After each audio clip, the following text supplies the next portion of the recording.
예수님께서 험한 무리를 떠나 이제 산으로 다시 올라가셨습니다. 오늘 13절 말씀을 보면 예수님이 산에 오르사 자기가 원하는 자들을 택하셨다, 부르셨다, 이렇게 마가는 우리에게 기록해 주고 있습니다.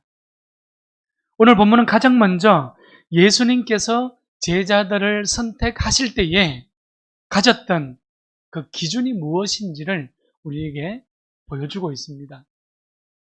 예수님은 인간적으로 볼 때는 약점과 흠이 많은 사람들을 제자로 삼고 계셨죠. 세상의 인재 채용 방법과는 다른 기준을 가지고 계셨다는 것입니다. 갈릴리 출신의 어부들을 중심으로 12 제자를 선택하셨는데 예수님께는 한 가지의 기준만 있었어요. 그것이 무엇일까요? 은혜와 주권이라는 기준입니다. 하나님의 은혜로 택하시고 하나님의 주권을 가지고 제자들을 지금 선택하고 계시는 모습을 우리는 보게 되는 것입니다. 예수님께서는 12 제자를 선택하셔서 함께 살아가고 복음을 전하게 하시고 귀신을 쫓아내게 하셨던 것을 우리는 보게 됩니다. 구약 성경에서 육체적 이스라엘은 혈통으로 세워지고 있죠. 그러나 이제 영적 새 이스라엘은 혈통이 아니라 하나님의 부르심 앞에 회개로서 응답하고 있는 믿음의 사람들로 새 이스라엘이 세워지고 있음을 우리에게 말하고 있는 것입니다. 구약 성경에서 야곱의 12 아들이 이스라엘의 기초가 되었지요. 그것처럼 오늘 세움을 받는 12명의 제자들은 새로운 신앙의 공동체에 하나님의 나라의 교회라고 이야기하죠. 이 교회의 기초가 되고 있는 것을 우리는 알게 됩니다. 한 번에 한 걸음씩입니다. 스텝 바이 스텝인 것이죠. 여러분, 기초가 튼튼해야 합니다. 기초가 튼튼해야 세워지고 열매를 맺을 수 있기 때문입니다. 우리 인생도 우리 공동체도 기초가 튼튼할 수 있기를 축원합니다. 인생의 기초는 무엇일까요? 오직 예수 그리스도뿐입니다. 여러분, 모든 것이 다 흔들리고 모든 것이 다 뿌리 뽑히고 모든 것이 다 사라지지만 오직 예수 그리스도만이 흔들리지 않고 예수 그리스도만이 뽑히지 않는 영원한 반석이시기 때문에 그렇습니다. 장수가 나고 비바람이 불어와도 견고한 피난처가 되시고 피할 바위가 되시는 주님, 여러분, 이것은 우리의 인생이 세상의 돈과 명예로 세워가는 것이 아니라 오직 예수의 십자가로 세워가는 것이 우리의 인생이요 교회 공동체의 기초라는 것을 우리에게 말씀하고 있는 것입니다.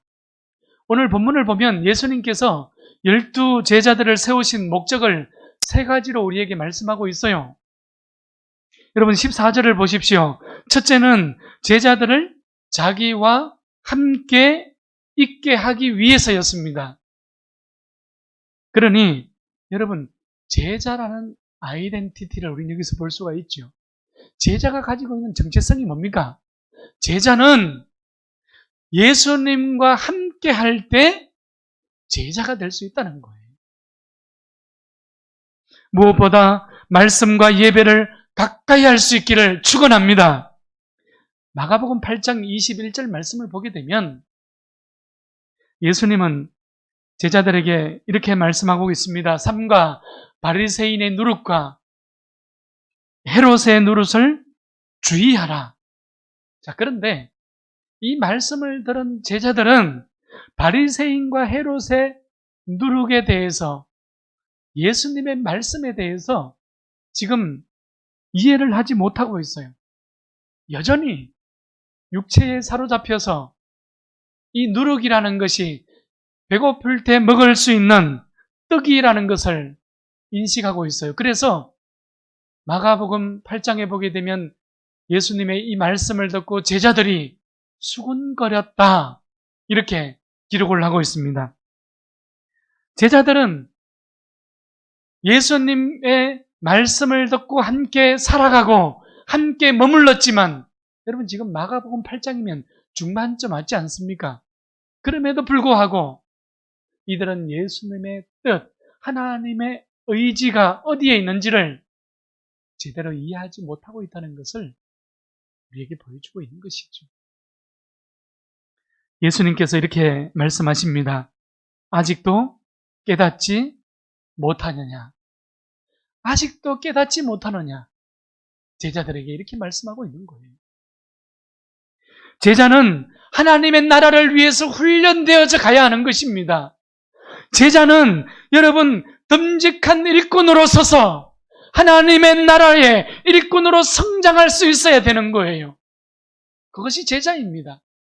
여러분, 성장이라는 키워드는 제자들을 예수님께서 함께 있게 하신 유일한 이유이요 목적인 것을 우리는 보게 되는 것이죠. 오늘 예수님과 함께 성장하는 듬직한 제자들로 설 수 있기를 축원합니다. 여러분, 둘째는 또 보내사 전도도 하며입니다. 복음을 전하는 것이죠. 제자는 믿는 무리 속에 머무는 사람을 제자라고 일컫는 것이 아닙니다. 제자는 오히려 세상의 약한 곳을 향하여서, 병든 곳을 향하여서, 도움의 손길이 필요한 어려운 곳을 향하여서 복음을 전하는 사람들, 나아가서 봉사하는 사람들을 제자라고 이야기하는 것이에요. 인생의 기쁜 소식을 나 홀로 독차지하는 것이 아니라 함께 공유하는 것이죠. 여러분, 전도지를 돌리는 것도 중요합니다. 그러나 제자의 삶은 어떤 삶입니까? 내 얼굴이 전도지가 되어야 하는 것이에요. 내 삶이 전도지가 되어야 하는 것입니다. 이런 삶이 소금인 제자의 삶이요, 빛인 제자의 삶이라고 오늘 본문은 우리에게 말씀하고 있는 것입니다. 저는 우리 교회가 이 땅에서 삶의 전도지가 되고 행동의 전도지로 세워지는 거룩한 포이에마가 되기를 진실로 부탁하고 또 부탁드립니다. 우리는 왜 그렇게 살아가야 합니까? 예수님께서 나를 제자로, 거룩한 교회로, 하나님의 자녀로 불러주시고 세워주셨기 때문입니다. 하나님의 나라의 영원한 기업을 상속으로 받을 수 있도록 주님의 자녀로 우리를 세우셨기 때문입니다. 예수님께서 제자들을 세우신 목적, 세 번째는 무엇입니까? 15절 말씀을 한번 보십시오. 귀신을 내쫓는 권능도 가지게 하려 하심이라. 할렐루야. 여러분, 여기에 나오는 권능이라는 것은 이 시대의 어두움을 뚫고 지나갈 수 있도록, 이 시대의 어두움을 이기며 지나갈 수 있도록 여러분, 임이라는 용어가 중요한 거예요. 이미 우리에게 허락하신 권능이라는 것을 기억하고 또 기억할 수 있기를 바랍니다. 여러분, 여기에서 나오는 권능이라는 것은 디나미스라는 용어잖아요. 여러분, 이 디나미스는 나의 힘이 아니라 위로부터 주어지는 권능을 이야기하는 것이에요. 자신의 노력으로 획득하는, 노력으로 성취하는 노력의 산물이 아니란 말이에요.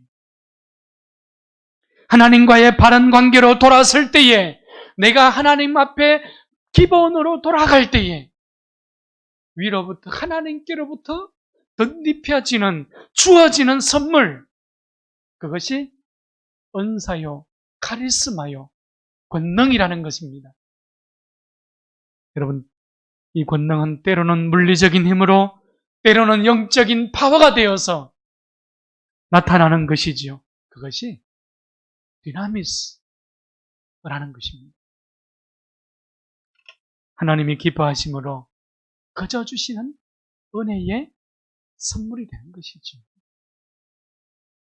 여러분, 바리새인들의 누룩과 헤롯의 누룩으로 일컫는 거짓 진리와 거짓 교훈과 거짓의 길을 주의하며 나아갈 수 있기를 바랍니다.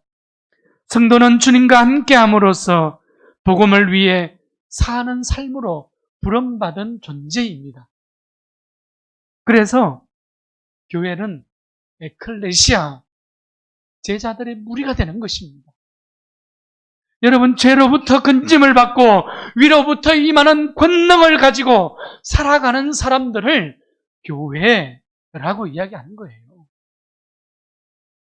내가 가진 건강으로, 내 환경으로, 내 삶으로 주님의 신실한 제자가 되어서 살아가는 것, 그것이 복음을 전하는 일이 되는 것입니다.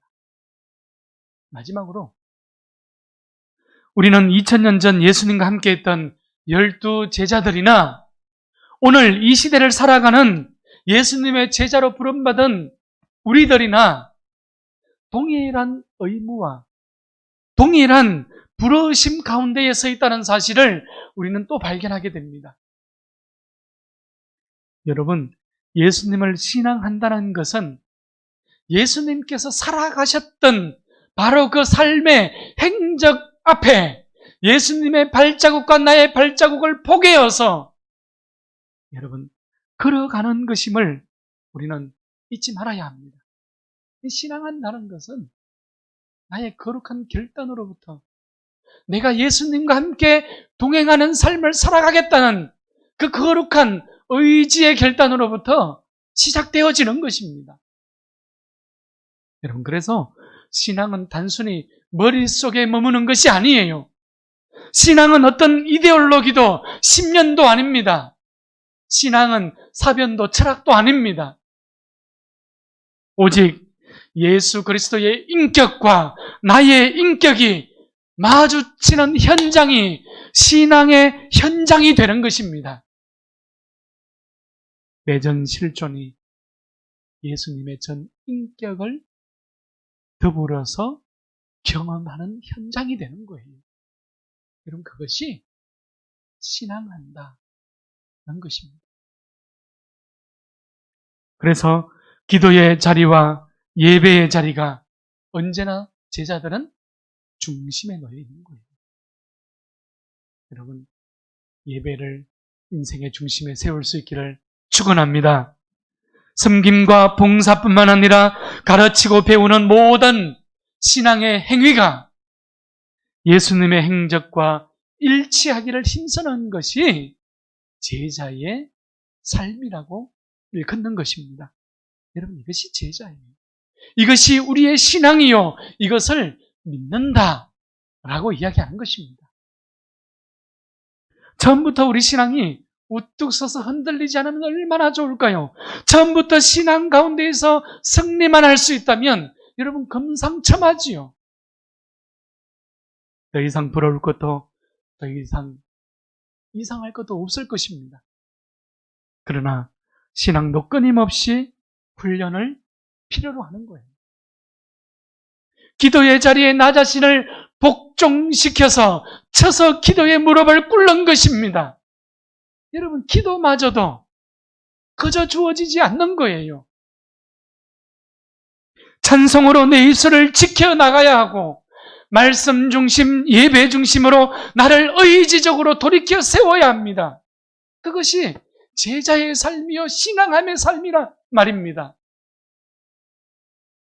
오늘 입교와 세례를 받는 5분이 여기에 있습니다. 이제 주님의 제자로 살아가겠다고 고백하고 온 교회 앞에서 성도의 증표를 가지게 되는 예식이죠. 정말 축하하고 기뻐할 일입니다. 그럼에도 여기에 걸맞는 내 의지와 내 각오와 내 결단이 여러분 있어야 하는 것입니다. 예수님처럼 그렇게 살아가겠노라고 의지적 결단을 요구하고 있는 자리입니다. 뿐만 아니라 지금 여기에서 예배하는 우리 모두에게도 마찬가지이지요. 여러분, 오늘 첫 사랑, 첫 고백했던 그 서약의 현장으로 주님 앞에 나아가서 우리의 다짐이 새로워질 수 있기를 축원합니다. 여러분, 뿌린 대로 거두는 거예요.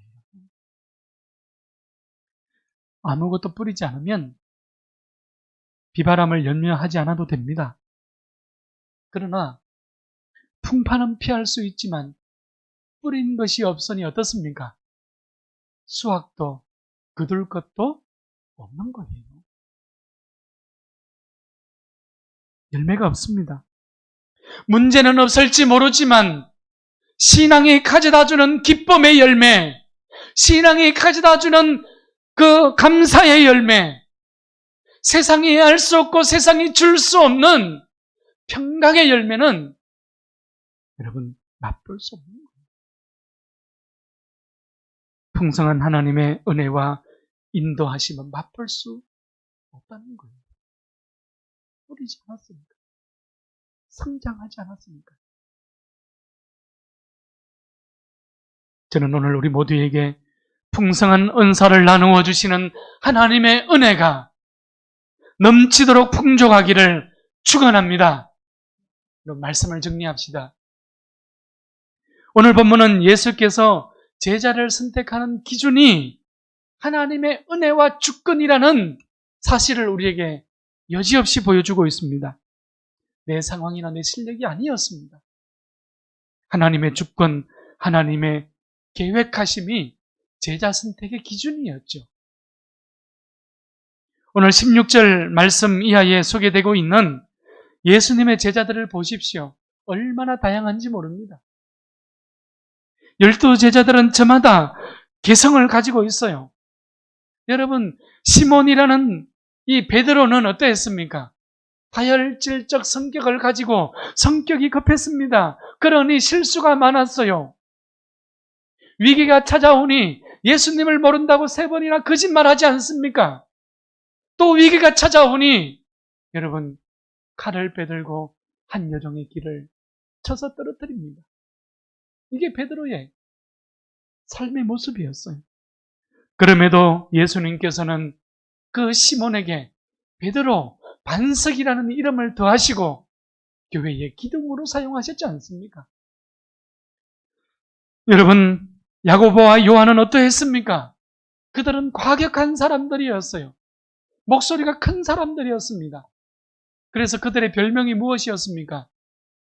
보아느개였잖아요. 보아느개. 우리의 아들이라는 뜻입니다. 제자 도마는 의심이 많았지요. 요한복음 11장을 보니까 우리도 주와 함께 죽으러 가자는 열심을 가졌던 제자가 도마였습니다. 부활하신 예수님께서 여러분 나타나실 때 어땠습니까? 나는 예수님의 손에 못자국에 내 손가락을 넣어보고 예수님의 옆구리에 내 손을 넣어봐서 만져보지 않고는 믿을 수가 없다는 거예요. 대단히 이성적이고 합리적인 믿음을 가진 사람이 도마였지요.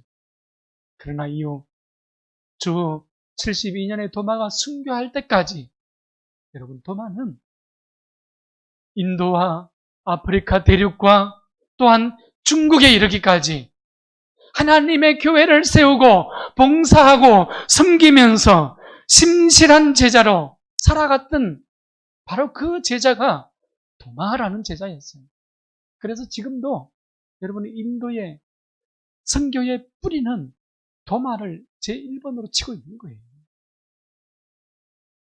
이러한 삶을 살아가는 것이 제자인 것입니다. 빌립은 어떠했습니까? 빌립은 예수님께서 수많은 무리들을 앉혀놓고 너희들이 먹을 것을 주라고 했을 때 어떠했습니까? 빌립은 머리가 빠른 사람이었습니다. 계산을 빨리 하는 사람이었습니다. 그러나 안드레는 어떠했습니까? 여러분 똑같은 주님의 말씀을 듣고도 보리떡 5개와 물고기 2마리를 주님께 가져올 수 있는 믿음을 가진 사람이 안드레였지 않습니까? 마태는 직업이 세리인지라 많은 사람들로부터 미움을 받았던 제자였지요. 또 여러분, 우리가 알고 있는 12제자 중에 가룟 유다는 어땠습니까? 그는 돈을 받고 스승이신 예수님을 팔아넘긴 영원한 배신자가 되었던 것이죠. 여러분, 놀랍게도 성경을 보면 하나님의 제자로서 기적의 중심 가운데에 서 있는 사람들은 대부분이 다 연약하고 부족하고 세상으로 보면 자격 미달인 사람들이었다는 것을 우리는 발견하게 되는 것입니다. 세상적 기준, 인간적 기준으로 보면 하나같이 그들은 다 부족한 사람들이었어요. 그러나 하나님의 기준은 어떠했습니까? 하나님은 부족한 그들을 불러서 제자로 선택하셨고 부족한 그들을 세우셔서 세계 복음화를 위하여서 위대한 사도로 세우고 있는 모습을 우리는 지금 보고 있는 거예요. 여러분, 이 12명의 제자들을 하나님께서는 세계 복음화를 위하여서 위대한 아포스톨로스, 사도로 세우고 있잖아요. 이 사도라는 개념은 여러분, 하나님의 전권을 바로 이 사도들에게, 제자인 사도들에게 위임했다는 것이 아포스톨로스라는 단어입니다. 얼마나 놀라운 단어입니까? 여러분, 이 시대에 하나님께서 우리를 주님의 제자로 부르신 이유가 여기에 있는 것입니다. 하나님의 정권을 위임하고 있다는 것은 무슨 말입니까? 누구나 예수 안에 있으면 쓰임받을 수 있다는 것이에요. 할렐루야! 여러분, 예수 안에 있으면 누구나 다 가능성이 있다는 얘기입니다. 놀라운 말씀이지 않습니까? 오늘 우리 널푸른 교회 설립 28주년 기념 예배로 나아가는 우리 모두가 주님의 그 이름 안에 있어서 하나님의 사랑하심에 사랑으로 응답할 수 있는 멋진 제자들이 될 수 있기를 축원합니다.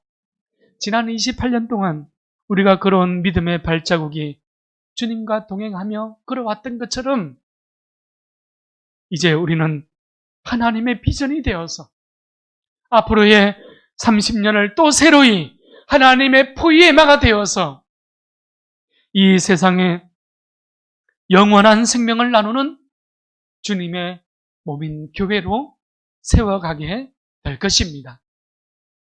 우리가 함께 손을 잡고 일어날 때에 이런 기적을 넘어 현실이 될 것입니다. 함량을 넘어 한국을 넘고 한국을 넘어 세계에 이르는, 그래서 하나님의 나라를 이 시대에 마음껏 꽃피우는 우리 널푸른 공동체가 되기를 축원합니다.